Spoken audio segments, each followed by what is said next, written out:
Irmãos, boa noite, graça e fé a todos, amém? Bendito seja o nome do Senhor nosso Deus. Antes de abrirmos aqui a palavra, para abrirmos com uma palavra e orarmos, eu quero dizer que nós só estamos fazendo esse culto porque nós temos a autorização da prefeitura, amém? Temos a autorização do nosso prefeito, que é o líder maior da nossa cidade. Então não estamos fazendo em desobediência, não estamos fazendo, amém, porque queremos, estamos fazendo porque foi feita uma flexibilização, amém, da prefeitura, permitindo que as igrejas abrissem fazer esse culto. Sim, não um culto normal como se era feito, de 1h30, de 2 horas, de 3 horas, mas o culto no máximo, eles dizem de 30 minutos, mas nós não conseguimos fazer um culto de 30 minutos, né? Isso é fato. Então os nossos cultos sempre vão ser 50 minutos, no máximo 1 hora. São cultos menores, né? Então os louvores são menos louvores, uma palavra mais curta um pouco, né? Tudo um pouco mais curto, mas sim, vamos fazer para a glória, honra e louvor do nome do Senhor. Irmãos, a palavra de Deus que se encontra no livro de Salmos 122, eu não vou me delongar, amém? Mas nós precisamos aí, em nome de Jesus, falar. Salmo 122, do verso de número 1 em diante, vai nos dizer assim: alegrei-me quando me disseram, vamos à casa do Senhor. Os nossos pés estão dentro das tuas portas, ó Jerusalém. Jerusalém está edificada como uma cidade bem sólida, aonde sobem as tribos do Senhor, como testemunho de Israel, para darem graças ao nome do Senhor, pois ali estão os tronos do juízo e os tronos da casa de Deus. Amém? Vamos parar por aqui. É interessante o salmista dizer que ele se alegra quando dizem para ele, vamos à casa do Senhor. E ele explica o que é a casa do Senhor. A casa do Senhor é uma casa de juízo. A casa do Senhor é onde que o trono de Deus está estabelecido, e dali, amém, emana toda a lei, dali emana, amém, todo o mandamento do Senhor para a nossa vida. Então quando a gente vem à igreja, a gente recebe de Deus a sua palavra, a gente recebe de Deus, entendeu, a sua direção, para que possamos então estar e sermos abençoados em nome de Jesus.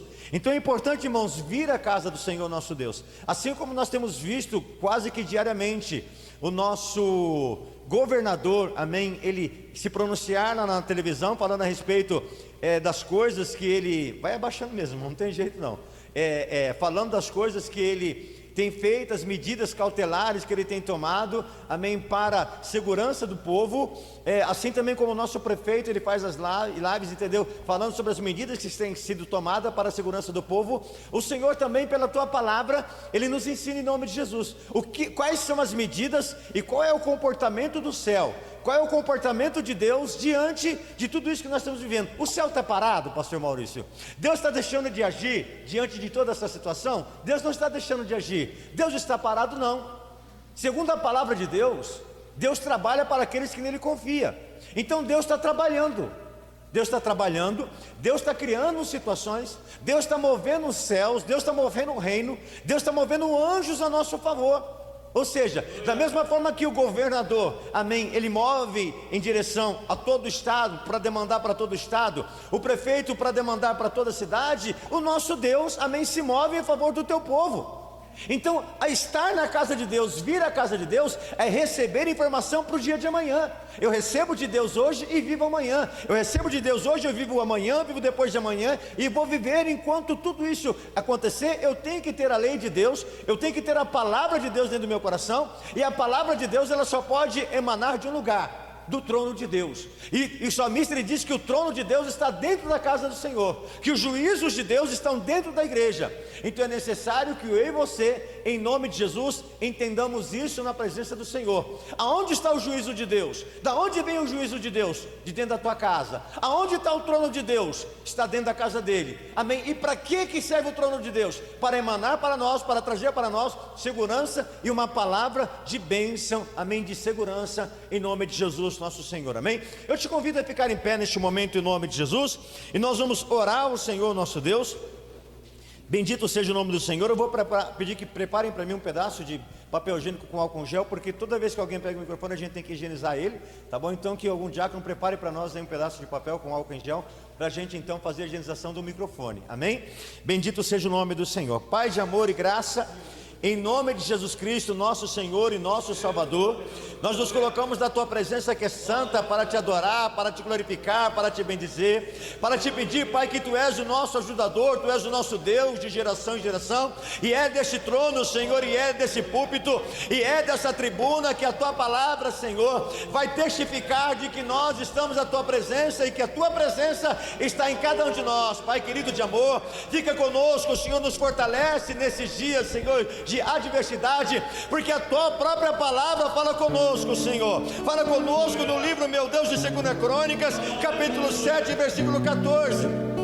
Que esse povo que se chama pelo Teu nome se humilhar e orar, então o Senhor ouvirá do céu, sarará a Tua terra, perdoará os Teus pecados. Então, Pai querido, sabemos que é debaixo da humilhação, é debaixo da oração que nós vamos encontrar a cura, que nós vamos encontrar a restauração, que nós vamos encontrar a bênção do Senhor, porque a igreja também é um hospital de Deus, aonde os doentes entram, aonde os desesperados entram, aonde, Pai, os necessitados entram, Pai querido, e saem pelo menos com uma palavra de conforto e de carinho da Tua parte. Fica conosco nessa noite, Pai, nos abençoe e nos fortalece. Essa é a nossa oração e o nosso pedido, em nome de Jesus, nosso Senhor, amém, amém. Você pode aplaudir ao Senhor nosso Deus. Boa noite, povo de Deus, graça e fé a todos, amém? Louvado seja Deus, amém? Eu gostaria, sem perda de tempo, que você abrisse a palavra do Senhor, 1 Reis, para nós já ganharmos tempo aí e podermos explanar a palavra de forma que o tempo venha dar condição para a gente concluir, amém, a mensagem que nós preparamos diante do Senhor nesta noite, amém? Quantos aqui crê que Deus tem uma palavra para você? Diga amém. Diga amém. Então significa que você veio aqui buscar algo da parte de Deus e você crê pela fé que Deus tem algo para você, amém? A palavra do nosso Deus, 1 Reis, capítulo 17, nós vamos ler 24 versículos, amém, da palavra do Senhor, que se faz necessário para nós entendermos aquilo que Deus vai falar conosco, amém? Preste atenção no texto que você vai ler comigo, deixa o Espírito Santo falar ao teu coração, que eu tenho certeza que ao terminar dessa mensagem, o Espírito de Deus vai ter falado grandemente no teu coração, assim como falou no meu, amém? 1 Reis 17:1 diz assim: Então Elias, o tisbita, dos moradores de Gileade, disse a Acabe: Vive o Senhor, Deus de Israel, perante cuja face estou, que nestes anos nem orvalho, nem chuva haverá, senão segundo a minha palavra. Depois veio a ele a palavra do Senhor, dizendo: Vai-te daqui, e vira-te para o oriente, e esconde-te junto ao ribeiro de Querite, que está diante do Jordão. E há de ser que beberás do ribeiro, e eu tenho ordenado aos corvos que ali te sustentem. Foi, pois, e fez conforme a palavra do Senhor, porque foi e habitou junto ao ribeiro de Querite, que está diante do Jordão. E os corvos lhe traziam pão e carne pela manhã, como também pão e carne à noite. E bebia do ribeiro. E sucedeu que, passados dias, o ribeiro não tinha havido chuva na terra. Versículo 8: Então veio a ele a palavra do Senhor, dizendo: Levanta-te e vai a Sarepta, que é de Sidom, e habita ali. Eis que eu ordenei ali a uma mulher viúva que te sustente. Então ele se levantou e se foi a Sarepta. E chegando à porta da cidade, eis que estava ali uma mulher viúva apanhando lenha. E ele a chamou e lhe disse: Traze-me, peço-te, numa vasilha, um pouco de água que beba. E indo ela a buscá-la, ele o chamou e disse: Traze-me também traze-me agora também um bocado de pão na tua mão. Porém ela disse: vive o Senhor teu Deus, que nem um bolo tenho, senão somente um bocado de farinha numa panela e leite numa botija. E vês aqui, apanhei 2 cavacos e vou prepará-lo para mim e para o meu filho, para que o comamos e morramos. E Elias lhe disse: não temas, vai e faze conforme a tua palavra. Porém faze disso primeiro para mim um bolo pequeno e traze-mo para fora. Depois farás para ti e para teu filho. Porque assim diz o Senhor, Deus de Israel: a farinha da panela não se acabará, e o azeite da botija não faltará, até o dia em que o Senhor dê chuva sobre a terra. E foi ela e fez conforme a palavra de Elias, e assim comeu ela e ele e a sua casa muitos dias. Da panela a farinha se não acabou, e da botija o azeite não faltou, conforme a palavra do Senhor que falara pelo ministério de Elias. E depois destas coisas sucedeu que adoeceu o filho desta mulher, da dona de casa, e sua doença se agravou muito, até que nele nenhum fôlego ficou. Então ela disse a Elias: que tenho eu contigo, homem de Deus? Vieste tu a mim para trazeres à memória a minha iniquidade e matares meu filho? E ele lhe disse: dá-me o teu filho. E ele o tomou no seu braço e o levou para cima no quarto aonde ele mesmo habitava, e o deitou em sua cama.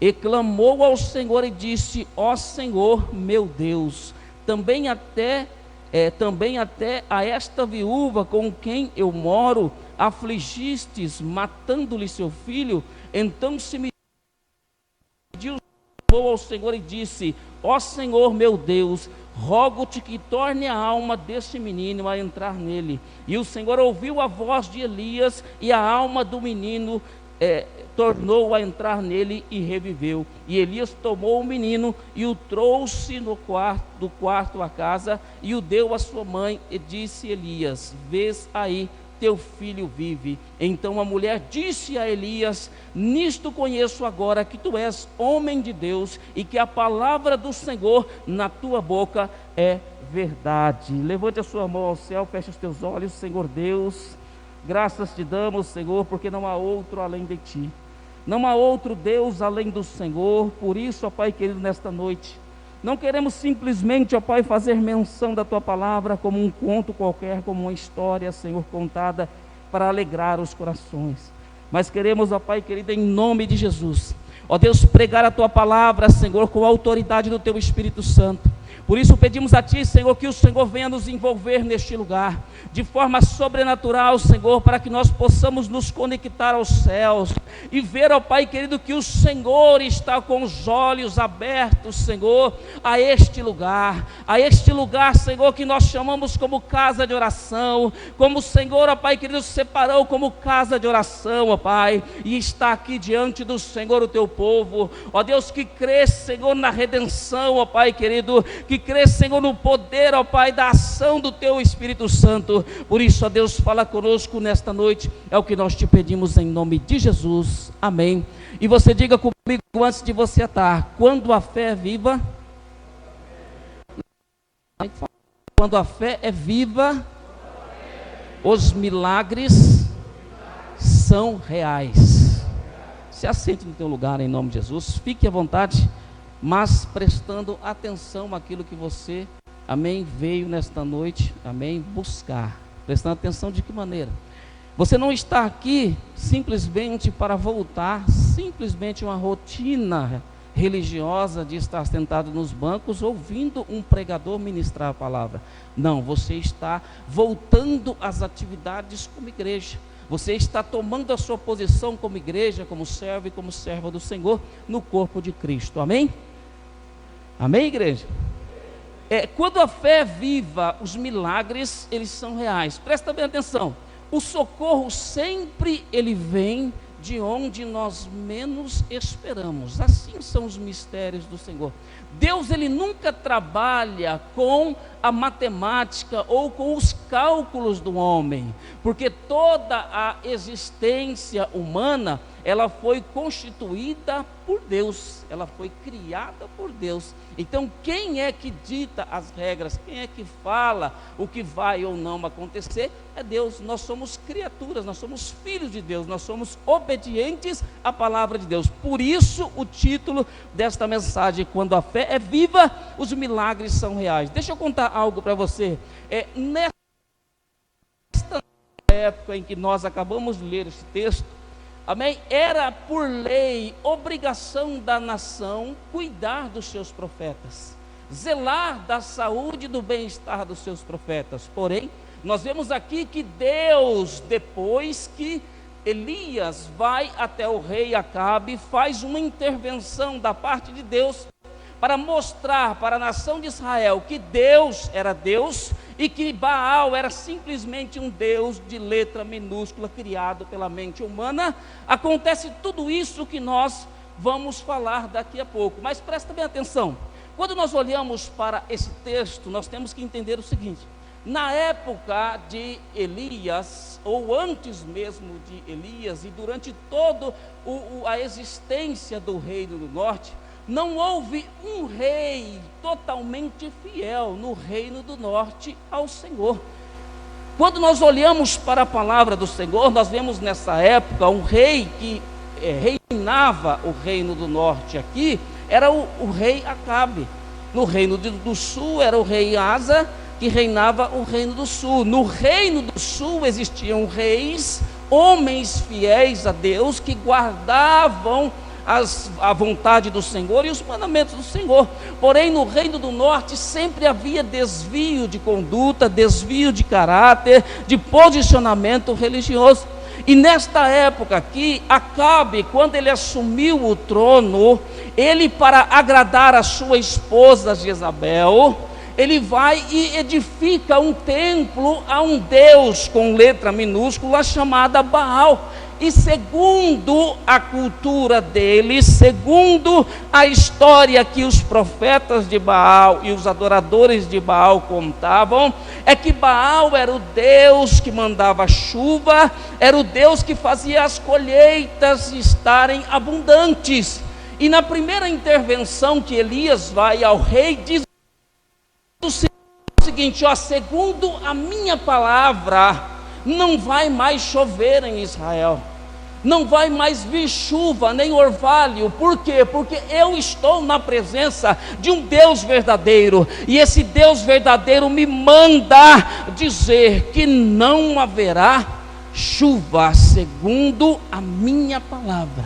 E Elias, como profeta de Deus, como representante do céu, ele vai e leva a palavra até o rei, dizendo o seguinte: não adianta vocês criarem deuses, não adianta vocês criarem fórmulas de dizer que estão adorando a alguém, adorando a um Deus, e criarem uma fé humana dentro de vocês, dizendo que vocês fazem isso e por isso vai acontecer isso, que o Deus que eu sirvo está dizendo, que eu, como profeta do Senhor, estou dizendo da parte do Senhor: não vai haver chuva, não vai haver colheita, e não vai haver nada que esse Deus de vocês está dizendo que vai haver. E o que eu aprendo, e o que eu quero que você aprenda junto comigo, que pode as pessoas falarem o que quiser, podem um homem que não está ligado ao corpo de Cristo falar o que quiser,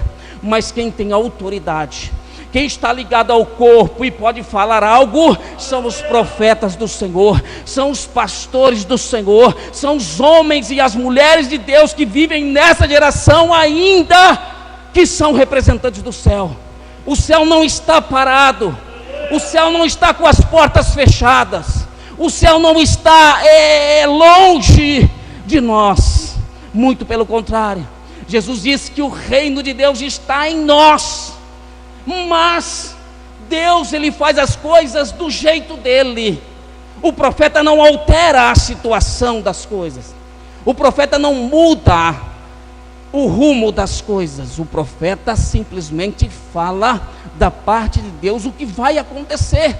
Ora, no tempo de Elias houve catástrofe, no tempo de Elias houve seca, houve miséria, houve fome. No tempo de Jeremias houve destruição, houve fracasso, houve guerra, houve morte.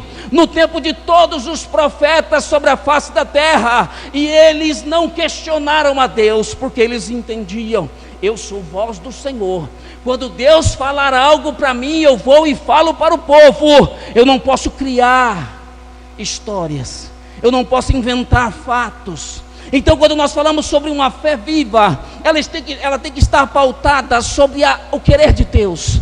A fé dos devotos de Baal, a fé dos seguidores de Baal, estava focado, estava preso a uma vontade humana. E a vontade humana, ela não tem poder para mudar os fatos. O homem não tem poder para mudar a trajetória da caminhada do próprio ser humano. Eu e você, nós temos que entender, para que haja fé dentro de nós, para que haja vontade verdadeira dentro de nós, que venha agradar ao Senhor, nós temos que buscar da parte de Deus essas verdades. E aonde estão essas verdades, pastor? Está registrada nas Escrituras Sagradas, está aqui diante de você, você acabou de ler comigo. Então nós olhamos a situação de um homem que não questionava. Como eu disse para você, era obrigação por lei dos homens cuidarem dos seus profetas. Como no Reino do Norte existia poucos sacerdotes. Por que existiam poucos sacerdotes? Porque os sacerdotes eram da linhagem de Levi, e a maioria dos descendentes de Levi tinha ido para o sul, tinha ido para o Reino do Sul, estava lá em Judá, adorando a Deus lá, porque lá eles obedeciam as regras e a lei e a disciplina.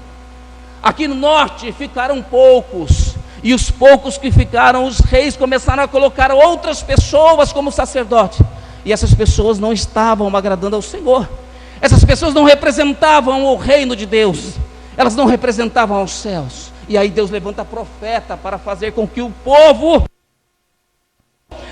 a Deus. E mesmo assim o povo endureceu o coração, o povo deixou o seu coração endurecido e não quis em muitas gerações ouvir a voz de Deus através dos seus profetas. E aí esse homem de Deus, sem questionar, porque tinha umas leis para se cumprir, o judeu, ele não toca em animal imundo. O corvo é um animal imundo. Mas se Deus falou, pode ir lá, porque lá no ribeiro você vai ser alimentado e você vai beber a água do ribeiro. E vai Elias, o profeta, sem questionar, sem desobedecer, vai e faz do jeito que Deus mandou. Isso é uma fé viva, não é uma fé de menino, não é uma fé que questiona os valores de Deus, porque quem somos nós para questionar os valores de Deus? Quem sou eu e você para dizer que há alguma coisa errada no céu? Para dizer cadê esse Deus? Para dizer que Deus não está fazendo nada? Quem somos nós, homens falhos, pecadores? Quem é a nação, tanto do Brasil quanto em qualquer outra nação, para dizer que Deus está errado? Quando nos princípios do ano, de todos os anos, o homem faz uma farra, afronta a Deus, afronta a santidade de Deus com os seus carnavais pelo mundo afora. E aí quando vem as consequências, quando vem às vezes, muitas vezes a consequência do mal contra a humanidade, o povo quer questionar a Deus, o povo quer dizer que Deus está errado, o povo quer dizer que está errado a forma de Deus trabalhar, porque para eles acreditam que tem uma fórmula melhor, eles acreditam que podem cuidar da humanidade de forma melhor do que Deus. Isso é a mente falida, a mente fraca do homem, que acha que pode mudar os desígnios da vida, pode mudar a direção ou o rumo da sua própria existência, e não pode. E aí nós temos dois quadros: um homem que tinha fé, que mesmo indo contra aquela vontade ou aquela cultura, ele foi e obedeceu a Deus. E outra coisa também, ser alimentado por uma estrangeira, que era essa viúva de Sarepta. Era mais ou menos da terra onde Jezabel nasceu. era uma viúva que viveu numa terra e nasceu e criou numa terra de pessoas pagãs, mas ele foi porque Deus mandou. Então nós vemos dois quadros, um de uma pessoa que tinha fé e estava pautada a sua vida sobre a fé, independente do que acontecesse, seja de alegria ou de dor, estava pronto para viver a sua vida na presença de Deus, que era Elias. E em outro lado da história nós vemos essa viúva. Qual era a perspectiva de vida dela? Qual era a motivação que fazia ela existir naqueles dias de seca? Ali esse texto que nós lemos mostra para nós. Ele olha para aquela mulher e faz um pedido, e ela diz para ele, externa para o profeta, qual era o sentido da vida dela e o que ela estava esperando da vida. Ela disse: eu só tenho esse pouco de coisas, eu vou comer com o meu filho e nós vamos morrer. Ou seja, sem nenhum tipo de ânimo, sem nenhum tipo de vigor, sem nenhum tipo de força.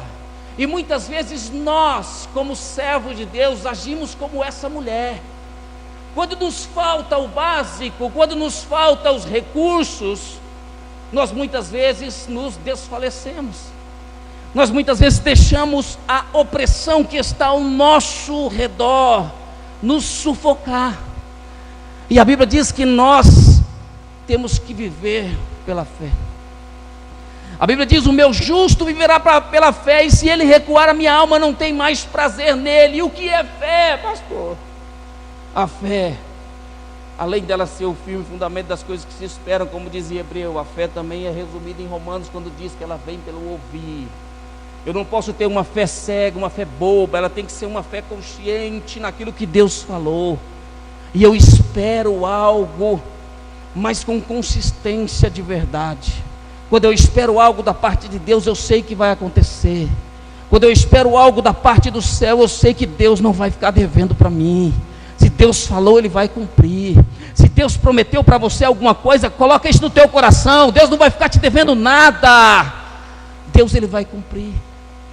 Se há no teu caminho, se há na tua existência uma promessa de Deus que ainda não se cumpriu, aguarde em silêncio. Aquela mulher, quando estava diante do profeta, ela disse: meu Deus, eu não tenho nada, quando acabar isso aqui eu vou morrer. Ele diz: não, vai lá. E olha aqui os absurdos que a gente começa a ver no quadro evangélico, no mundo cristão. Quando eu olho para esse texto, eu vejo na realidade de hoje. Imagine se um homem de Deus fizesse isso, o que as mídias sociais não iam falar dele? Olha, isso aí é homem de Deus, tomando da viúva, deixando a viúva ser o que seria ou não seria dessa maneira? É ou não é dessa forma que eles nos encaram hoje, pastor José Vieira? Não é dessa forma? Mas eles querem que a gente molde a nossa atitude de acordo com o coração deles. Mas nunca um homem de Deus, nunca um profeta de Deus vai deixar de falar as verdades por causa do homem. Porque nós resolvemos largar o mundo. A nossa caminhada com Cristo, ela não vem simplesmente de 1 minuto ou 30 minutos de um altar. Ela vem de uma existência de mais de anos caminhando com o Senhor. Negamos tudo, largamos tudo para lá, não para chegar agora e ser vendido pelo homem, para o homem. Não, nós vamos até o final, nós vamos até o último fôlego de vida, até o último suspiro, declarando que Jesus é o nosso Senhor. E se Ele mandar falar, nós falamos. Se Ele manda falar, é porque Ele quer que crie fé no coração e possa entender a verdade. E através dessa verdade é que vai acontecer o milagre. Não adianta eu criar história, não adianta eu criar circo e colocar um picadeiro e fazer show para que as pessoas achem bonito e viralize e compartilhe para as pessoas e dizer: olha, esse pastor é 10, ele tem a palavra certa. Será que é assim que as coisas funcionam no reino dos céus? Então, quando nós olhamos para essa realidade aqui, nós vemos um homem que não temia nada, porque todas as pessoas do reino do norte estavam corrompidas, inclusive o rei, o chefe maior da nação. Mas o profeta chega com autoridade e diz: olha, eu vou dizer uma coisa para o senhor, eu estou na presença de não, porque eu não reconheço esse Deus aí como Deus. E aí ele é tão ousado que depois que ele faz isso, depois ainda tem o dia em que ele vai sozinho e ele prova diante dos olhos de todo mundo que aquele Deus é falso e que o Deus que ele servia era um Deus de fogo, um Deus que pode mudar. Então coloque uma coisa no teu coração: se você é homem e mulher de Deus, se você é sacerdote do Senhor, se você é profeta do Senhor, as pessoas ao seu redor podem falar o que quiser, mas o único que tem autoridade para falar do céu é você. É pelo sangue do Cordeiro. É você que um dia deixou tudo para trás para dizer: Senhor, eu aceito esse plano, eu aceito esse projeto, eu quero andar com o Senhor, eu quero largar tudo. Porque as pessoas falavam para você, ou não falavam: deixa essa vida para lá, aqui é melhor, daqui a pouco você volta de novo. E você falou: não, eu quero dar o meu melhor para Jesus. Como diz Salomão em Eclesiastes: lembra do teu Criador na tua mocidade, ou seja, no teu vigor. Nós já demos a parte mais vigorosa nossa para Jesus. Eu fico bobo quando eu vejo esses profetas, pastores, depois de velho, desviando. Meu Deus do céu, experimentou tanta coisa boa. Eu conheço muitos e não dá para entender, porque espiritual, essa verdade do céu, ela tem que estar dentro de mim e de você, independente das situações e das circunstâncias. O homem não pode e nunca vai ter autoridade para descrever o quadro da existência humana. Nunca. Ele sempre vai narrar os acontecimentos passados. Os homens de Deus, os profetas de Deus, não. Nós sempre falamos do céu e com palavras que ainda vai acontecer, porque Deus trabalha dessa maneira. Então, o que nós temos que fazer em meio a tanta desgraça, em meio a tanta catástrofe? Se você nunca viu o desespero que é você estar num mar, numa tempestade, aí sim é cômodo e confortável você falar de Pedro ficando com medo e afundando. Mas quem já teve, quem já viu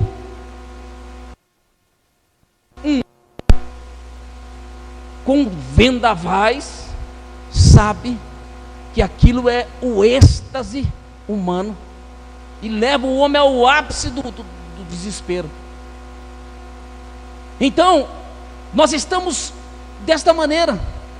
Mas só que a Bíblia diz que quando uma certa feita eles estavam desse jeito e começou o vendaval, como o barco estava num local instável, ele começou a balançar, e aí eles ficaram com medo. Mas Jesus estava ali, e Jesus estava tranquilo no barco, dormindo. E aí quando eles entendem e chamam Jesus, e olha, e pede para Jesus fazer algo, Jesus diz: olha, analisa a fé daquelas pessoas, daqueles homens. Então é dessa forma. Porém, Jesus não os condena, e Jesus também não os despreza. Muitas vezes a nossa fé, ela oscila. Muitas vezes a gente está com aquela fé que a gente está se possível. Mas tem dia que você está. Mas quando você se localiza, quando você se identifica e você lembra quem você é, aí você começa a ficar estável. Quando os discípulos lembraram quem eles eram e quem estava com eles, opa, vamos acordar ele. Senhor, faz alguma coisa aí, só o Senhor pode. Então nessa noite eu tenho para você uma palavra da parte de Deus, e eu quero que você coloque no teu coração: quando a fé ela se tornar viva dentro de você, quando ela estiver latejando dentro de você, de forma verdadeira e real, pode passar o que for, as pessoas não vão entender as suas atitudes, mas você sabe o porquê que está fazendo aquilo. Você sabe o que vem para você da parte de Deus através da palavra. Então posso te dizer uma verdade. Posso? Diga amém. Eu vou dizer para você uma grande verdade. A Bíblia diz: aqueles que estão em Cristo Jesus, nenhuma condenação há. Você está em Cristo Jesus? Fica tranquilo. Você está em Cristo Jesus? Ele está no barco. Você não vai passar necessidade. Você não vai morrer. Você não vai ficar desesperado. Você não vai ficar desamparado. Tem alguém com você. E não é o seu marido, não é a sua esposa, que assim como você não pode mudar nada. Mas existe alguém que está com você, que num piscar de olho ele pode mudar toda a sua história, toda a história desta nação. Então, meu amado e minha amada, para nós concluirmos e nós orarmos, daquela por 3 anos e meio não houve chuva em Israel. Olha que coisa tremenda. Por que Acabe foi repreendido por Elias? Porque segundo os relatos bíblicos e paralelo com os relatos históricos, Acabe estava fortificando a cidade, e ele acreditava que Baal é o que estava dando chuva e colheita farta. Ele estava se fortalecendo para se tornar uma nação intransponível. E aí aquele excesso de arrogância e vaidade, sentado num trono que não era um trono de idolatria, era um trono que deveria ser de um homem que fosse dirigir a nação de Deus, mas estava ocupado por um rei ímpio, perverso, idólatra. E aí, quando chega no ápice, Deus ele fica irado com a nação de Israel, com tantos erros, com tantos pecados, manda o profeta até o rei dizer: olha, tudo isso aí que você está fazendo aí não vai servir de nada, porque Deus vai deixar de mandar uma única coisa que parece tão simples para vocês, e você vai ver que desgraça e que catástrofe que vai ser essa nação e esse lugar.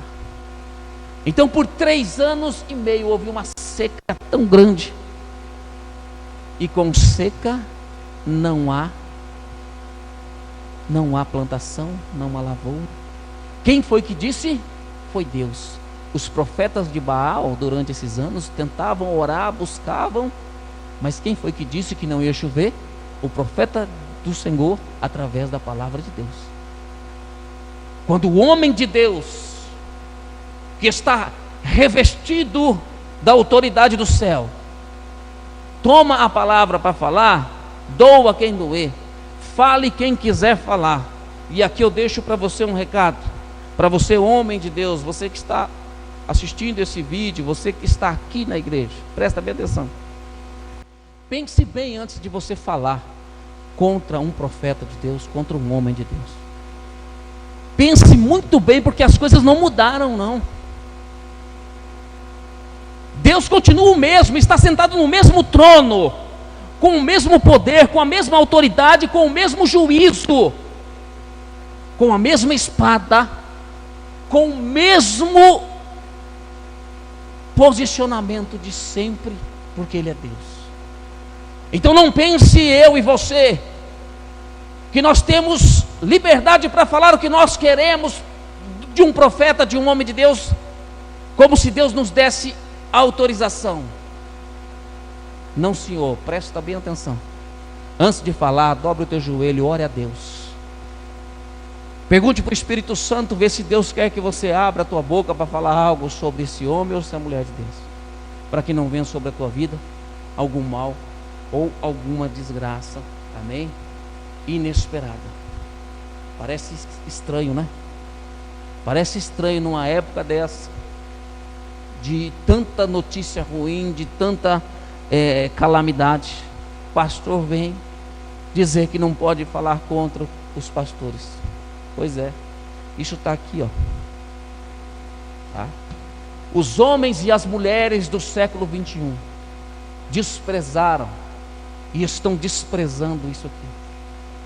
Estão tendo homens de mulher qualquer, desprezando, muito até pior, como um ser até inferior, desprezível. Então presta bem atenção naquilo que você faz, naquilo que você fala. Ora mais, busque ao Senhor, deixa Deus trabalhar, sai do caminho, deixa o Espírito Santo agir. Não existe nada que esteja acontecendo que não esteja no domínio e no controle de Deus. Por 3 anos e meio, o profeta de Deus sabia disso e foi obedecendo as ordens do Senhor. Quer que eu vá para cá? Eu vá, Senhor. Quer que eu vá para lá? Eu vá, Senhor. Quer que eu fique aqui? Eu fico, Senhor. Quer que eu faça? Até acontecer o milagre. Então vamos aguardar o milagre do Senhor. Vamos orar, vamos buscar e vamos aguardar o milagre do Senhor. Não queira descobrir os mistérios do céu. Não queira você saber por menores ou de forma secundária as coisas do céu, porque as coisas primárias estão aqui, que é a presença do Espírito Santo, que é a coisa mais importante para a igreja, do que descobrirmos detalhes e coisinhas que não vai edificar a igreja. Então deixa o Espírito Santo trabalhar na tua vida, na tua casa e na tua família. Fica de pé no teu lugar, em nome de Jesus, e eu já volto a palavra para o pastor, em nome de Jesus, amém? Louvado seja, levanta a tua mão, vamos adorar o Senhor, glorificar os céus. Senhor Deus e Pai, em nome de Jesus, graças te damos, Senhor. Sabemos que a tua palavra, Senhor, não volta, Senhor, vazia. A tua palavra, Senhor, em todos os tempos, ó Pai querido, tem cumprido, ó Pai, o desígnio para o qual ela sempre é enviada. E nesta noite, Senhor, eu sei, Pai, que a tua palavra vai ecoar, Senhor, nos corações e nos 4 cantos, Senhor, desta terra, Senhor, de forma eficaz, Senhor, trazendo, ó Pai querido, salvação, trazendo bênção e trazendo libertação para o teu povo. É o que nós te pedimos, ó Pai, e te agradecemos desde já, em nome de Jesus, amém? Aplaude a Jesus, em nome de Jesus.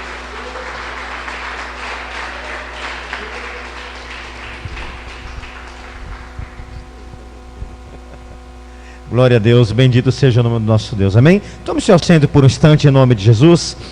Irmãos, não existe uma das piores maldições do mundo, é falar contra o ungido de Deus.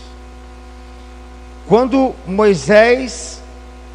Arão e Miriam falaram contra Moisés, Deus disse: com qualquer homem eu falo por sonhos e visões, mas com Moisés eu falo face a face.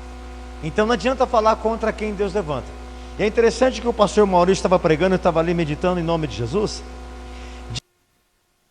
de que de 3 anos e meio a terra sofreu sobre isso, né? E não foi só não, a terra sofreu sobre tudo isso. E até o profeta que profetizou, ele sofreu tudo isso, porque ele foi beber água, não tinha água para ele beber, e ele vai então para ser socorrido por uma viúva. E aonde acaba, irmãos? Aonde acaba o sofrimento? No sacrifício, amém? Porque você vai ver ali que depois do capítulo 17, Elias ele vai falar com Acabe, e ele faz o desafio aos profetas de Baal, e ali acaba quando há um sacrifício no altar, amém? E que os profetas de Baal tentam ali invocar o seu Deus, para que haja ali, entendeu? Deus consumisse o sacrifício, não acontece. Então Elias ele vai, entendeu? E ele clama a Deus, e tudo aquilo acontece, o Senhor faz a obra acontecer. Nós temos que entender que como povo de Deus, irmãos, nós somos juízes dessa terra, amém? Sabia que nós somos juízes dessa terra, segundo a palavra de Deus? A Bíblia diz que nós iremos ajudar a julgar o mundo. E hoje a igreja, muitos da igreja estão sendo julgados com o mundo porque não vivem como igreja. Se nós vivemos como igreja, irmãos, nós não seremos julgados pelo mundo. Amém? Pelo contrário, nós ajudaremos a julgar o mundo. Então, se nós somos de Deus, nós vamos entender que esse tempo, é como disse, irmãos, de tudo que passou aí impune, pessoas enfiando estaca, entendeu? No seu, entendeu?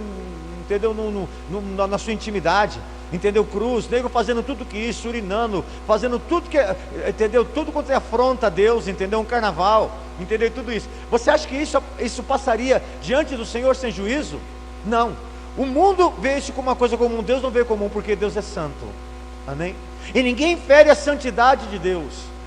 E ninguém diz que Deus não é Deus. Amém, irmãos? E fica impune. Então, se disseram Deus não é Deus, então Deus, Ele vai mostrar que Ele é Deus. Amém? Ele vai mostrar que Ele é Deus. E Deus tem mostrado que Ele é Deus. E isso vai acabar na hora que Deus quiser que acabe. E se isso é um juízo de Deus, cabe à igreja dobrar o joelho e orar, e não questionar. Amém? Em meio a tudo isso, Deus Ele provê as nossas necessidades, como diz o Salmo 37, fui moço, agora sou velho, nunca vi um justo desamparado, e nem a sua descendência mendigar o pão. Deus cuida dos teus servos. Ontem mesmo eu estava colhendo um testemunho do irmão, que ele disse: pastor, mesmo em a crise, meio a adversidade, isso aqui está acontecendo comigo, Deus Ele tem provido na minha vida. Então acredita, irmãos, que mesmo com dificuldade, Deus está provendo, e Deus vai prover. Não vai ser como na regalia dos seus dias, amém? Da tua mocidade, mas Deus é Deus, e Deus vai prover sobre a minha e a tua vida. Então, nossa parte é, irmãos, crer e continuar sendo servo em meio a tudo isso, em nome de Jesus, nosso Senhor, amém? Livro de oração, e depois nós vamos encerrar em nome de Jesus. Pai, Senhor, quantas pessoas precisam de Ti, Senhor,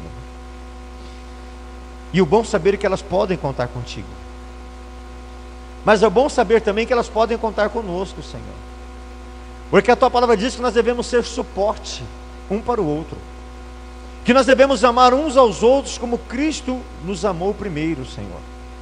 E Pai querido, que nós possamos ser uma ferramenta do Senhor para abençoar os nossos irmãos, os necessitados. Mas se fazemos somente, Senhor, para os da fé, Pai querido, que testemunho que estamos dando para os de fora? Então façamos para todos aqueles, Pai, que precisam de nós. Mas muitas das vezes, Senhor, é como Paulo, Senhor, estava lá em oração e o Senhor diz: atravessa a Macedônia. Às vezes o Senhor quer que nós atravessamos fronteiras, barreiras, para alcançar aqueles que precisam de nós, Senhor. Então o Espírito de Deus nos usa como um agente missionário do Senhor, nos use, Senhor, como um agente do amor e da graça do Senhor para com a vida do nosso irmão, em nome de Jesus, Senhor. E que não tenhamos medo de perguntar para o nosso irmão, que não tenhamos medo de perguntar para o nosso próximo, está dele dizer assim: estou precisando de você, sim, se você puder fazer tal coisa por mim, eu agradeço. Pai, nos dê essa coragem, Senhor, de perguntar para o nosso próximo se ele está precisando de nós, Senhor. E se ele estiver precisando de nós, o Senhor vai honrá-lo. Em nome de Jesus, nós oramos e te agradecemos por cada nome que aqui está, Senhor, e por cada nome que aqui não está, mas está clamando por nossa ajuda. Em nome de Jesus, amém, amém. Estenda as suas mãos para o céu e vamos orar encerrando. Pai de amor e graça, louvado seja o nome do Senhor. Obrigado por este culto, menor que seja, mas sentimos a Tua presença, Senhor. E sabemos, Pai querido, que estamos no melhor lugar. Abrimos esse culto dizendo que a casa do Senhor é onde está o Teu juízo nessa noite, através da vida de Elias, Senhor. Que o Teu juízo veio sobre um povo, Pai querido, que estava trocando o Senhor por Baal. Mas o Senhor deu um sinal, Pai querido, que, meu Deus amado, que há diferença entre Baal, Pai querido. E o Senhor foi provedor na vida daquela mulher, Pai. Assim o Senhor também vai ser provedor na nossa vida, Pai. E sabemos que todas as coisas cooperam para o bem daqueles que amam o Senhor e vivem segundo a Tua justiça. Obrigado por este culto e pela Tua presença. E que o grande amor de Deus o Pai, a graça do nosso Senhor e Salvador Jesus, a comunhão íntima, a consolação do Espírito de Deus esteja reinando em cada coração. Porque se Deus é por nós, se Deus é por nós, agindo eu, aleluia, aplaude ao Senhor, vá com Deus, Deus te abençoe.